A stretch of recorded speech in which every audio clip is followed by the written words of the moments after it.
Fala galera, eu sou Pedro Rodrigues e sejam muito bem-vindos a mais um Manual do Brasil Dá o Papo. O que parecia ser um céu de brigadeiro virou uma baita turbulência na noite de ontem para a equipe econômica do governo federal e uma derrota grande para o ministro Paulo Guedes. O Senado Federal derrubou o veto do presidente Bolsonaro ao reajuste de salários de servidores até o final de 2021. Uma contrapartida negociada pelo governo, resultado de um acordo para o pacote de socorro de 60 bilhões de reais a estados e municípios. No momento onde o teto de gastos vem sendo posto em xeque, essa reviravolta pode comprometer uma economia fiscal de mais de 120 bilhões de reais nos próximos 12 meses. O que de fato significa esse veto? A culpa é dos senadores pelo rombo fiscal ou do governo que não soube negociar? É legítimo ao Senado derrubar o veto do presidente? Antes da gente responder a essas perguntas, você já sabe. Se essa é a sua primeira vez aqui no canal, não deixe de se inscrever apertando esse botão vermelho aqui embaixo. Não deixe ainda de apertar o sininho para você receber todas as notificações de novos vídeos e não esquece do seu like, do seu comentário e de compartilhar esse conteúdo. Para a gente entender essa história ainda melhor, vamos voltar um pouco no tempo. Com a chegada da pandemia, estados e municípios correram no governo federal pedindo ajuda para atravessar o momento da crise. A União prontamente atendeu ao pedido e se comprometeu a dar 125 bilhões de reais. Em troca disso, servidores públicos ficariam sem reajuste dos salários até o final de 2021. Quando tudo parecia estar negociado e acordado, o tiro saiu pela culatra. Nesse momento começa o bate-cabeça de um governo pouco articulado.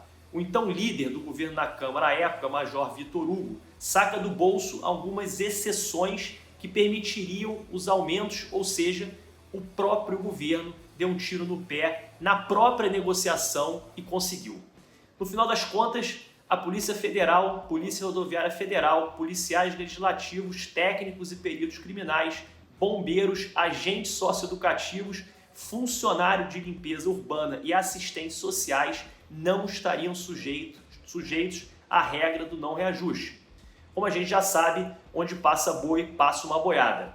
Ontem, o projeto retorna ao Senado, que votou contra o veto do presidente. Em outras palavras, passou a boiada e agora todo o funcionalismo público poderá ter o reajuste que, somado à ajuda já concedida para minimizar os efeitos da pandemia, vai gerar um enorme rombo fiscal.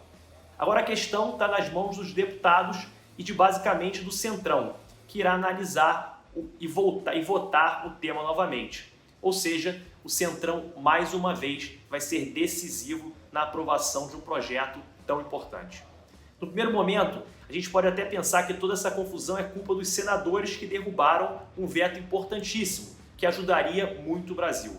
Na verdade, na minha opinião, a culpa maior é do governo, do Ministério da Economia e, em última instância, do próprio ministro Paulo Guedes, que mostraram uma total inabilidade de fazer qualquer negociação com outro poder, algo absolutamente necessário e normal de uma democracia.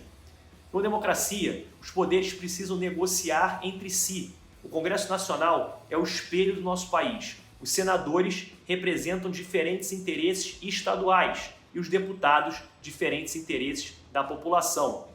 Isso significa dizer que não necessariamente um projeto no qual o Ministério A ou B, Grupo Social C ou D, entenda como importante e prioritário, seja importante e prioritário para toda a população e grupos e interesses que compõem a nossa sociedade brasileira.